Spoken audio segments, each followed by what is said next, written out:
Buenas tardes. Cuando los canonicen a ustedes, yo declararé a favor. Perdonen ustedes, pero he dejado casi plantado al príncipe de Asturias. Vengo del Escorial con una reunión con él y encima la entrada en Madrid ha sido peor que venir del Escorial. De modo que, perdonen, pero no hay que ir a haga más cosas.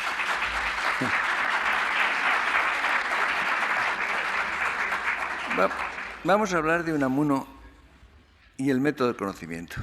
Y voy a procurar ser un poco breve para compensar el retraso. Ustedes saben que una de las innovaciones más creadoras en la novela, por una parte, y en la aprehensión de la vida humana, por otra, y de las menos comprendidas y aprovechadas, es precisamente la que significa la obra de Unamuno. Es curioso cómo el hombre tiene una gran resistencia a la innovación.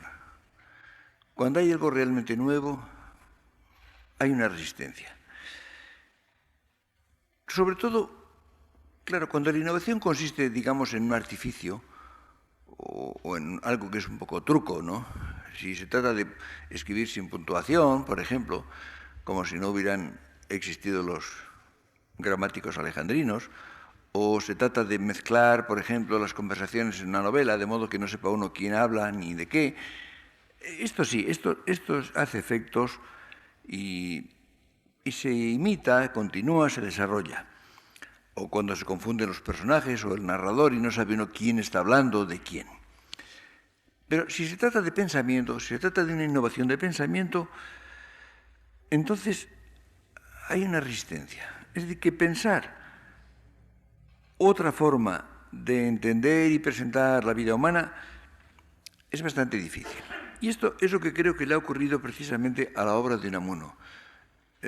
Unamuno representa una innovación en la novela que a mí me parece decisiva, es de las más profundas, no ya en España, en la novela contemporánea en el mundo entero, y sin embargo ha tenido muy poca resonancia, ha tenido poco desarrollo.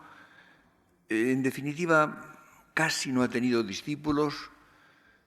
En definitiva, yo creo que las posibilidades que Unamuno descubre y que no realiza demasiado bien él tampoco, hay que advertir esto, no lo realiza con perfección, han tenido muy pocas consecuencias. Ustedes saben que Unamuno parte de una posición irracionalista. El irracionalismo de Unamuno es recibido. Esto me parece muy importante. No es una actitud a la cual llegue él, una convicción que él alcance por el trabajo que hace de pensamiento, sino que él recibe la formación de la segunda mitad del siglo XIX. No olviden ustedes que el punto de partida sería Kierkegaard a mediados del siglo, y desde entonces se considera que la razón no es capaz de conocer la vida, que la razón congela, fija, paraliza, enrigidece, todo, y la vida es lo contrario, la vida es fluencia, es cambio, variación, y por tanto no es un instrumento capaz de conocer la vida. Entonces, él tiene una desconfianza en la razón. No le parece que sea un instrumento válido para comprender la vida humana, y entonces es curioso, su reacción es deficiente. Es una reacción inadecuada porque en lugar de buscar una idea mejor de la razón, que es lo que parece que tendría sentido, si la idea de la razón vigente no es suficiente, si no es apta para conocer la vida, será porque es una forma de razón deficiente. Esto es lo que no se hace. Esto es lo que no hace el pensamiento, ni la novela, ni el pensamiento filosófico durante medio siglo o más.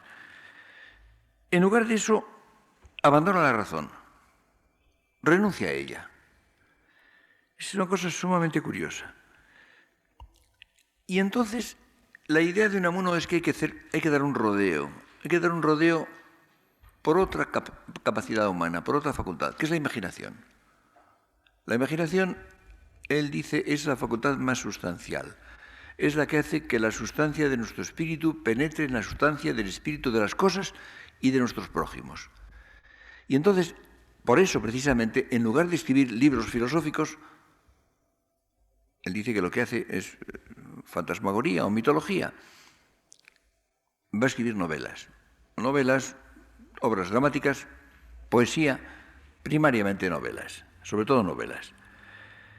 Es decir, da un rodeo por la imaginación, en vista de que la razón no le parece un camino viable, un camino adecuado. Es un rodeo certero. No olvidemos esto. Es un enorme acierto. Es un enorme acierto porque paradójicamente diríamos, tenía razón. Es decir, este hombre que está renunciando a la razón, en el fondo tenía razón incompleta. Porque al introducir la imaginación, hace bien. Lo que pasa es que él no se da cuenta de que la imaginación es un ingrediente de la razón. Es decir, que la razón, si es la razón como debe ser, la razón en su plenitud, incluye la imaginación. De modo que, como ven ustedes, es una curiosa mezcla de razón y sin razón. Abandona injustificadamente la razón en vez de buscar una forma superior, busca la razón precisamente como rodeo para entender la vida humana y entonces acierta precisamente al hacer funcionar la razón, que es un ingrediente esencial de la razón. Pero claro, es insuficiente también. No basta. La novela va a ser para Unamuno un método de conocimiento. Recuerden ustedes que esto tiene antecedentes, recordarán ustedes quizá cuando hablamos de la novela naturalista. Por ejemplo, es la pretensión que tienen los hermanos Goncourt, o en cierto modo Zola. Sí, lo que pasa es que ellos parten de una idea naturalista fundada en el positivismo, psicologista en todo caso. Claro, no tienen la representación adecuada de la vida humana como tal vida. La reducen a el ambiente, el medio, la herencia, factores que no son propiamente humanos, que no son propiamente personales. En Unamuno, naturalmente, la cosa va a ser mucho más perfecta, mucho más adecuada, evidentemente, porque él toma la novela como método de conocimiento porque lo que pasa es que el propósito de Unamuno es saber, por eso busca un conocimiento, pero saber qué, saber a qué atenerse respecto a lo que él llama la única cuestión, que es saber si he de morir del todo o no. Esta es la cuestión. Para Unamuno este es el problema, esta es, dice exagerando, como él siempre hacía, la única cuestión. Y entonces, para poder averiguar si he de morir del todo o no, necesita naturalmente ponerse en claro acerca de qué es la muerte. Y esto lo obliga a preguntarse qué es la vida. Porque, evidentemente, la muerte es muerte de la vida. Y piensen ustedes cómo hay tantas formas de muerte como formas de vida hay. Es evidente que un árbol muerto es completamente distinto de un perro muerto. Y un perro muerto es distinto de un hombre muerto. Porque la vida del árbol, la vida del perro y la vida del hombre son vida en sentido diferente, muy diferente. Por consiguiente, hay tantas formas de muerte como formas allá de vida. No se puede poner en claro lo que es muerte si no se pone en claro lo que es vida. Entonces, lo que se le plantea a Unamuno, usando como método la imaginación, es la necesidad de asistir a la vida. No hay palabra mejor. Asistir a ella. Justamente ver llegar la muerte. Imaginarla consumada y quedar. El problema, naturalmente, es que cuando uno muere, se acabó. Es decir, yo no puedo experimentar la muerte porque si la experimento, muero. Tampoco cabe la experiencia de la muerte ajena porque siempre se muere solo. El que muere, muere solo. No se puede convivir con el que muere. Es una contradicción incluso en los términos. Y entonces, la única manera de conocer la muerte, de vivirla, es vivirla imaginativamente. Se puede imaginar. Imaginar, justamente, imaginarla consumada. Imaginar la muerte que llega. No olviden ustedes que esto tiene mucho valor. En el libro que escribí yo hace mucho tiempo, sobre Unamuno, mostraba yo cómo Husserl, el más riguroso filósofo de nuestro siglo, quizá, considera que el punto de partida para el análisis fenomenológico, para el descubrimiento de las esencias, puede ser la percepción real, una vivencia real, o un recuerdo de una vivencia antigua, o la imaginación. Es decir, que la imaginación tiene el mismo valor como punto de partida para descubrir cuáles son las notas que integran una esencia. Y por consiguiente, no es ningún error ni es ninguna ligereza filosófica el partir de la imaginación. La imaginación de la vida o la imaginación de la muerte, si es efectiva imaginación eficaz, sí, permite, es el punto de partida que puede llevar para comprender qué es la vida o incluso qué es la muerte. Y es curioso cómo Unamuno anticipa, pero anticipa con muchos años de antelación, todo lo que había de ser justificado en lo que se llamó después la novela existencial, la que representa, por ejemplo, Sartre o Simone de Beauvoir, y en definitiva, bastante lo que hace, no en novela, pero sí en el teatro, Gabriel Marcel. A Marcel le interesó mucho precisamente mi libro sobre Unamuno porque él encontraba que era aplicable, casi todo lo que yo decía de la novela de Unamuno y de su relación con la filosofía, era aplicable a su propia obra filosófica en relación con el teatro. El teatro, para Marcel, era un medio de investigación, era un medio de indagación filosófica también. Es decir, es lo contrario de lo que se entendía en épocas anteriores, que hemos visto en el siglo XIX, por la novela de tesis. No es eso. No se trata de que haya ciertas tesis que se dramatizan o se representan en personajes. Esto es lo que se podría hacer, por ejemplo, las primeras novelas de Galdós o las novelas de los naturalistas, de los Goncourt o de Zola. No es esto. No es eso. Es lo contrario. Es precisamente la imaginación de la vida humana que tiene un valor de indagación, que tiene un valor de descubrimiento de lo que es la vida humana. Es un método, digamos, prefilosófico. Es curioso, por ejemplo, que en un ensayo que escribió sobre esto Simone de Beauvoir, hay trozos, en algún libro mío los he citado, parece que está traduciendo un fragmento muy anterior, Miguel de Unamuno. Parece casi una traducción literal de muchos trozos, es sumamente curioso, pero unos cuantos años después. Esto me parece que es el sentido que tiene precisamente la novela de Unamuno en cuanto a método de conocimiento.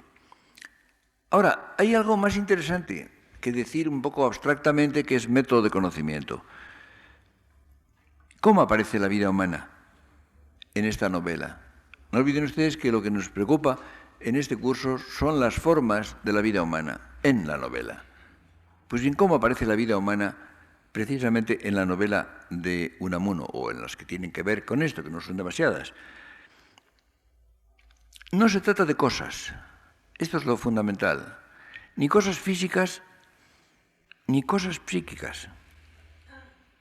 Las cosas psíquicas, los fenómenos psíquicos, los análisis, por ejemplo, de los fenómenos psíquicos, que lo hace, por ejemplo, toda la novela psicológica del siglo XIX y del precomienzos del siglo XX. Pienso usted es un hombre que fue muy famoso, ahora no lo lee nadie, pero en fin, fue muy famoso Paul Bourget, por ejemplo, ¿no? Nadie lo lee, pero bueno.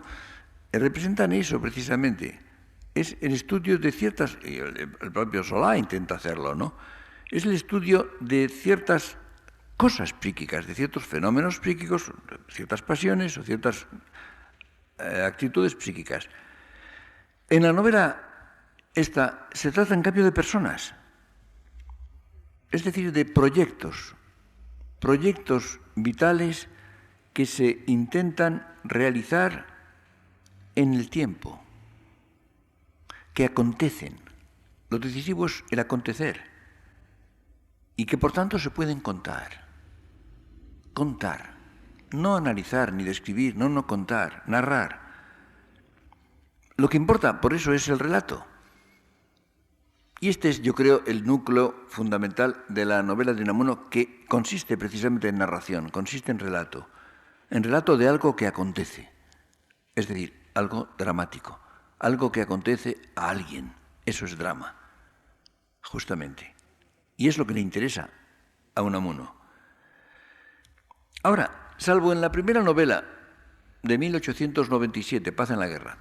Y en la última, San Manuel Bueno Mártir, que es de 1931, salvo en esas dos, en las novelas de Unamuno no hay escenario, ni hay descripciones. Él lo dice y tiene conciencia de eso. Dice, en mi primera novela, luego ya dice, prescindí de todo tipo de descripciones o de escenarios y eliminé todas las descripciones de paisaje o celaje, dice él, y esto lo hizo en otros libros. Por ejemplo, él escribe sobre paisajes mucho, Andanzas y visiones españolas, por ejemplo, Paisajes del alma. Hay libros enteros de Unamuno dedicados precisamente a la descripción y el comentario de paisajes urbanos o de paisajes naturales, no en las novelas. Él dice que quiere hacer simplemente relatos dramáticos acezantes. Lo reduce al puro relato, a la pura narración, al puro drama. Ahora, esto yo creo que es un error. Es un error que Unamuno pagó. Porque es que, naturalmente, no hay circunstancia en la novela de Unamuno. Y la vida humana es circunstancial. Esto es un error. La vida humana es circunstancial. No es algo añadido. Si Unamuno hubiera sido lector eficaz de Ortega, no lo fue. Además, en fin, la obra de Ortega es bastante posterior, pero en fin, si hubiera tomado en serio, ¿quién lo ha tomado en serio? La tesis yo soy yo y mi circunstancia. Evidentemente no hubiera caído en este error, porque fíjense ustedes que Ortega no dice yo estoy en una circunstancia, no es lo que dirá Heidegger, in der Welt sein, estar en el mundo, no es eso, es que dice yo soy yo y mi circunstancia. Es decir, yo soy mi circunstancia. La circunstancia es parte de mi realidad. Y entonces, al eliminar la circunstancia, al prescindir de ella, Unamuno mutila la realidad de esa vida humana que es la que le interesa. Por esto yo creo que las dos novelas que acabo de nombrar, la primera y la última, son las mejores a última hora. En definitiva. Claro, él explicará, por ejemplo, que en la primera... Sí, en la primera el personaje es Bilbao, el Bilbao de la Segunda Guerra Carlista, el Bilbao del sitio al cual asistió siendo niño, tenía 10 años, Unamuno. Claro, es un pueblo el personaje, entonces es una ciudad, claro, naturalmente ahí el personaje es circunstancial, porque es circunstancia también. Pero eso lo es siempre. En la última novela, una novela corta, yo siento mucho que Unamuno no escribiera una novela larga después de San Manuel Bueno Mártir. Hubiera sido una novela extraordinaria. Pero se dedicó en parte a la poesía, en parte a la política y ya no escribió más novelas, yo lo siento mucho. Pero en la segunda novela, esta pequeña novela extraordinaria, para mi gusto lo mejor que escribió Unamuno en toda su vida, ahí hay el Valverde de Lucerna y el lago, y hay un escenario, y hay un pueblo, y vuelve otra vez a hacerse circunstancial la vida humana, a llenarse de contenido mucho más real que en las otras novelas. Pero él lo que quiere es fundamentalmente la anticipación imaginativa de la muerte y el fondo de la persona, lo que él llama el hondón del alma. Esto es lo que le interesa, es decir, el quién. Y a esto dice, se lo conoce, dice Unamuno, en un grito, en un gesto. Esto quiere decir algo muy importante y muy verdadero. Lo que importa es el conocimiento de la persona misma. Aunque nunca se puede conocer la persona entera, nunca conocemos a nadie entero, ni siquiera a nosotros mismos. Pero una cosa es el conocimiento de la persona entera, que es inaccesible, sobre todo la persona ajena, no digamos, ni siquiera la propia. Pero en cambio sí, cabe conocer a la persona misma. En la vida real, a veces sabemos muchas cosas de alguien. Estoy seguro de que ustedes saben muchas cosas de muchas personas. Pero no saben ustedes quién es esa persona de la cual saben tantas cosas. En cambio, hay casos, hay personas de las cuales sabemos muy poco. Y sin embargo sabemos quién es. conocemos a la persona misma. Hay un caso muy curioso, es un caso interesantísimo. A veces ocurre que a una persona a la cual conocemos muy poco, la conocemos a ella misma. Y después sabemos muchas cosas de ella. Llegamos a saber muchas cosas de ella. Y es curioso cómo entonces sentimos que esas cosas son suyas. Es decir, es completamente distinto el saber informativo, diríamos, el saber de cosas de una persona, que esas cosas cuando se van incorporando como propias a una persona de la cual empezamos por no saber casi nada, pero la conocemos a ella misma, sabemos quién es. Es algo completamente distinto y es esencial. Si ustedes repasan, les invito a ustedes que hagan este pequeño experimento mental que dicen los alemanes. Si ustedes repasan un poco media docena de personas conocidas y ustedes se preguntan si saben quiénes son, de verdad o no, y en el caso de que lo sepan, cómo han llegado a ese conocimiento, cómo lo han adquirido, cómo se ha formado, verán ustedes qué interesante resulta esto. Hay personas con las cuales a lo mejor convivimos siempre, años y años, y sabemos todo menos quiénes son.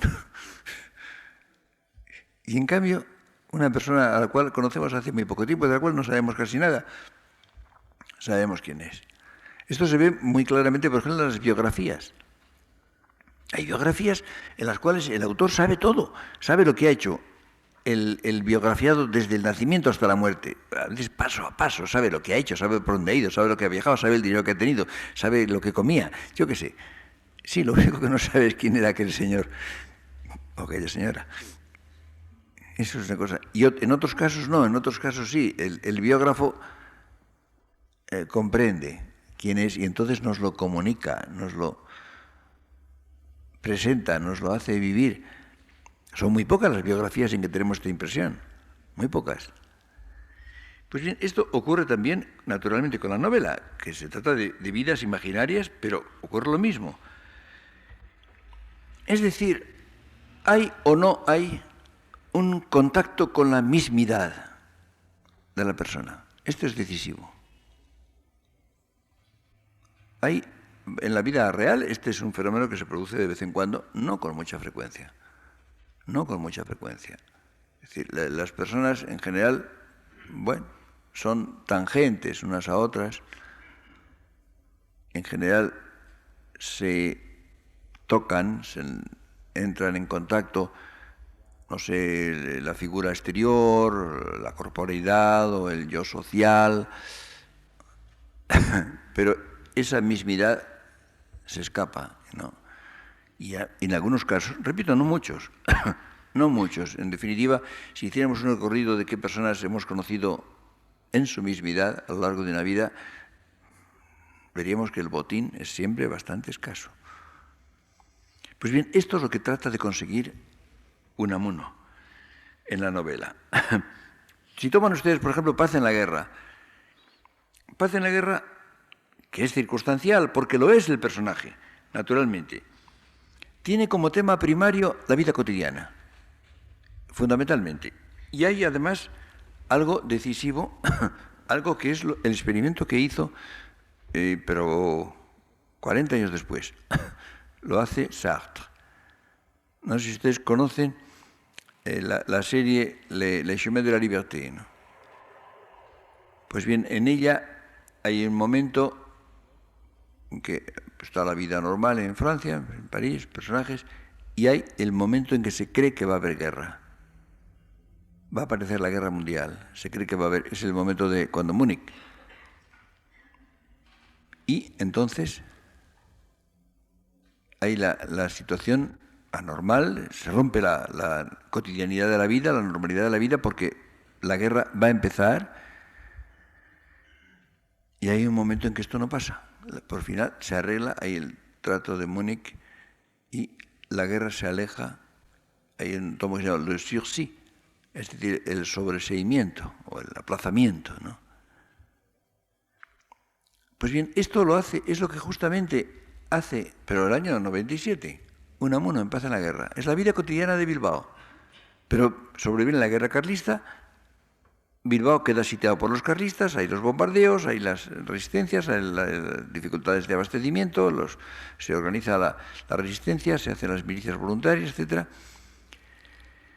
Y entonces la vida, que era la vida normal, la vida cotidiana y un poco inerte, cambia totalmente por la tensión, por el riesgo, por la incertidumbre que afecta a esas vidas. Y hay una frase de Unamuno que decide en 4 palabras. La situación dice, nada era ya trivial. Justamente.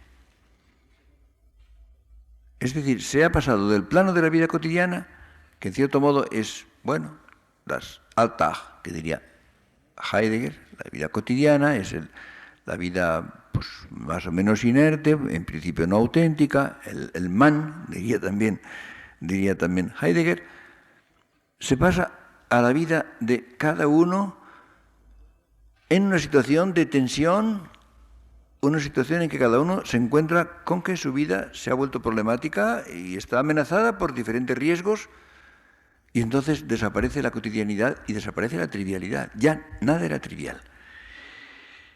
Esto es fundamental. Ahora, pero lo interesante es, si ustedes no tienen demasiada prisa, yo creo que la deben tener, pero en fin, si no la tienen, les leería a ustedes algún fragmento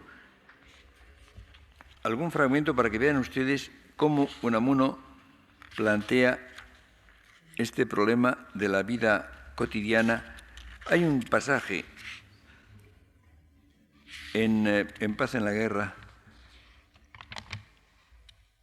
en que describe la chocolatería de Pedro Antonio Iturriondo, el chocolatero de las 7 calles en Bilbao. Hay una tertulia y dice esto, voy a leer a ustedes el fragmento esencial. Pedro Antonio deseaba el invierno porque una vez unidas las noches largas a los días grises y llegadas las lloviznas tercas e inacabables, empezaba la tertulia en la tienda. Encendido el brasero, colocaba en torno de él las sillas y, gobernando el fuego, esperaba a los contertulios. Envueltos en ráfagas de humedad y de frío, iban acudiendo. Llegaba el primero soplando, don Braulio, el indiano. Uno de esos hombres que, nacidos para vivir, viven con toda su alma, que daba grandes paseos para poner a prueba las bisagras y los fuelles, llamaba allá a América y no dejaba pasar un año sin observar el alargarse o acortarse de los días según la estación. Venían luego, frotándose las manos, un antiguo compañero de armas de Pedro Antonio, conocido por Gambelu.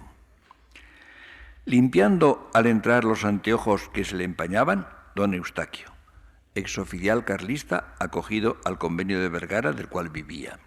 El grave don José María, que no era asiduo.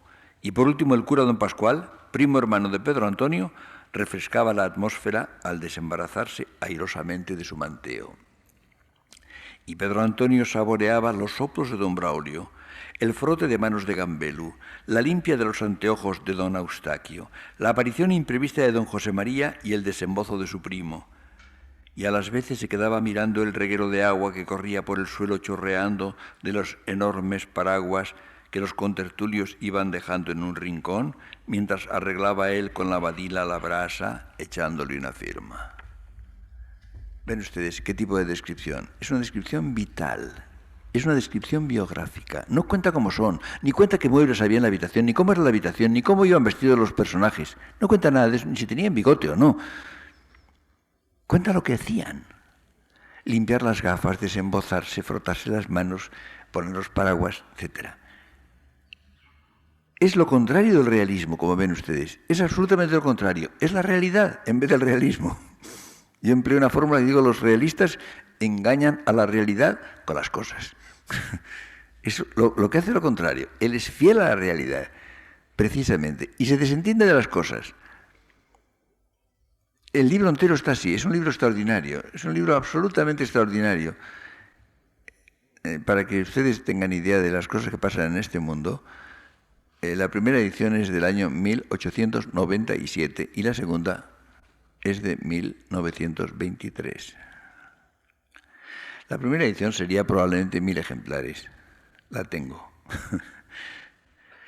Ustedes imaginen lo que nos pasaría ahora a un autor si publicamos un libro en tirada de 1000 ejemplares y a los 23 años nos hubiera reeditado. Bueno, a los 26 años, quiero decir. Pero esto es la novela.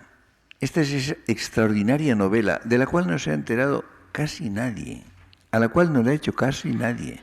El libro, por ejemplo, en que han estudiado literatura española 2 generaciones de españoles, el libro de Hurtado, Juan Hurtado, colaboración con González Palencia. Me acuerdo que decía de Unamuno, había un capítulo, decía, como novelista no se distingue.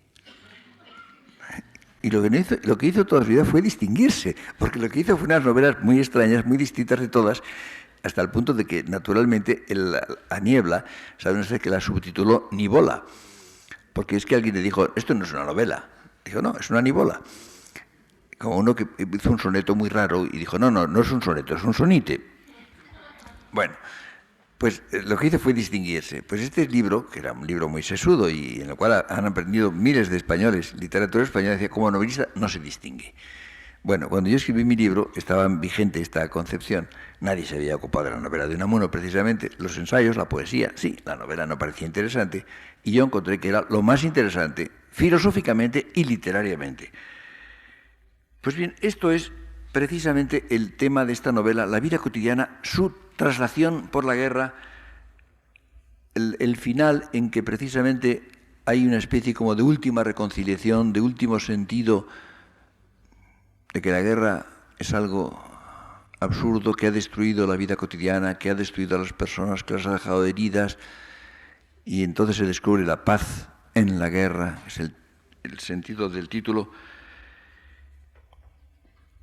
Y todas las descripciones son precisamente personales, son biográficas, no de cosas. Y Bilbao, por ejemplo, del cual no describe nada, tampoco, no aparece. Bilbao está vivo. Yo cuando fui a Bilbao la primera vez, ya era yo bastante mayor, había estado de niño, pero no estuve, me estuvieron, como hubiera dicho Unamuno, tenía 2 años cuando estuve en Bilbao.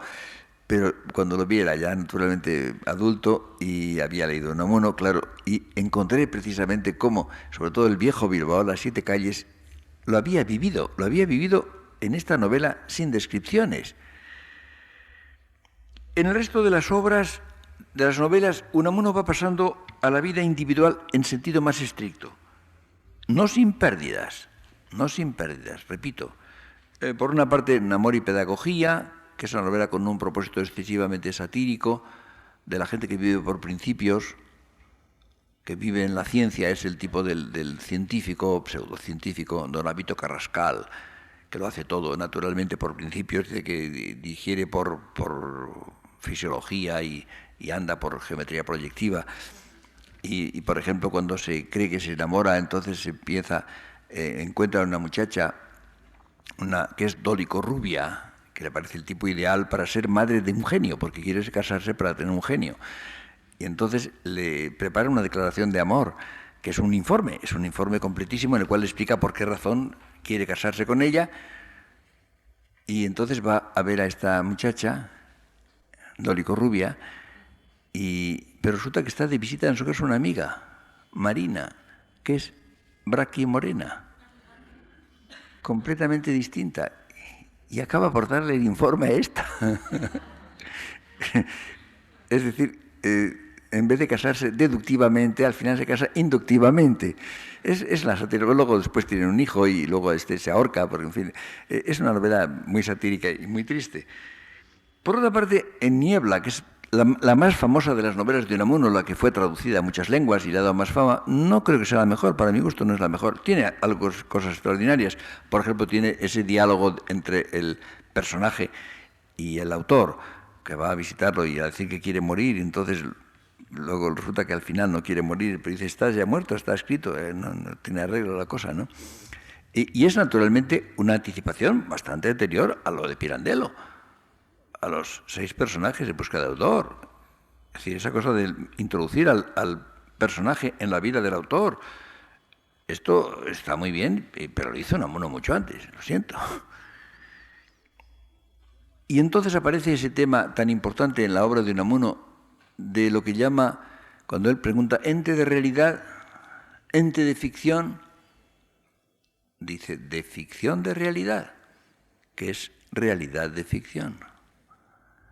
Es decir, aparece ese tema que para él es absolutamente esencial. La tesis de Unamuno es que Don Quijote y Cervantes son más o menos lo mismo, o Shakespeare y Hamlet. No hay gran diferencia. Y tiene razón porque los dos son personas, es decir, son formas de realidad que consisten en proyecto, en acontecer, en algo que se puede contar. A diferencia de un animal o de una cosa o de un árbol o de una roca. En ese sentido tiene razón. No porque no tenga realidad Cervantes, sino porque la tiene Don Quijote. Y esto es un tema central en toda la obra de Unamuno. En Abel Sánchez, por ejemplo, que es la historia de la envidia, del odio, es curioso, por ejemplo, que iba a titularla Historia de una pasión. Y luego se dio cuenta de que no era esto, lo tituló Una historia de pasión, que es distinto. No es la historia de una pasión. La historia de una pasión sería una novela psicológica. Es una historia que es de pasión. Pasión es el carácter que tiene la obra, es el contenido, pero es una historia de hombres, es una historia de personas, de pasión. Y precisamente aparece el odio, aparece la envidia como algo cuya causa última es precisamente la falta de amor a sí mismo. Porque cuando se dice amarás a tu prójimo como a ti mismo, si me amo a mí mismo y si no me amo a mí mismo. Ahí ve Unamuno esta novela abismática, durísima, terrible, el origen precisamente de la... Por ejemplo, en este caso, el personaje Joaquín Monegro necesita, envidia y odia a su amigo Abel Sánchez, pero lo necesita para odiarlo, para envidiarlo. Sin él, ¿qué va a hacer? Él es médico y hay una enfermedad grave de su amigo y lo cuida, naturalmente, lo cuida porque además la debe cuidar por deber de médico. Dice, además, necesito que viva. Esta es la cosa tremenda, ¿no? Necesito que viva porque necesito odiarlo. Ustedes imagínense, por ejemplo, si no hemos visto en España, por ejemplo, casos de odios políticos, que son siempre más superficiales, son menos íntimos, pero hay gentes que han necesitado alguna figura política, la han necesitado para odiarla, claro. Y si desaparece, ¿qué van a hacer? Se queda sin proyecto. Es el desastre. Si una persona vive de odiar, también se vive de amar. Si una persona se queda sin la persona a quien ama, se queda destruido. Pero si una persona consiste en odiar, si vive odiando, el efecto es parecido, ¿no? También se queda, no sabe qué hacer. Y por otra parte hay otra novela que también es interesante, en la cual aparecen cosas muy importantes, que es La tía Tula. La tía Tula es una novela interesantísima, es la novela de dos hermanas, Rosa y Tula. Yo no sé si ustedes vieron una película que se hizo con este tema. A mí me pareció que el director no había entendido nada. No, por una razón elemental. Cuando yo entré en el cine y vi que empezaba con el entierro de Rosa, me dio ganas de irme. Porque la novela es justamente las dos hermanas. Si me quita la primera al comenzar, adiós la novela, ¿no? Como es natural. Bueno, estaba todo tomado por eso que llaman las represiones y la soltería y la provincia española, yo qué sé, está bien, pero no tenía que ver, no es eso. Lo que hay en La tía Tula no es eso. La tía Tula es una novela de amor y muerte. Son los dos temas de la novela, el amor y la muerte. Y la salvación de la vida cotidiana. Y la maternidad y la pureza como pasiones que dominan. Y hay algo fundamental, hay algo en esta novela que es extraordinario, que es la conciencia de que el pasado puede falsificarse. Es decir, que una persona puede haber tenido una vida creyendo que es auténtica y puede haber al final un descubrimiento de una interna falsedad de esa vida que se queda desvirtuada. Una vida que no ha sido verdad a última hora. En la relación de Tula con Ramiro, con su cuñado, a última hora descubre precisamente que ha habido un elemento de falsedad, que ha habido un elemento de falsificación de una vida que ya ha pasado ya, ¿no? Ya ha muerto también Ramiro, ya todo está terminado. Y en la última novela, en Manuel Bueno Mártir, busca lo que es el reducto de la personalidad.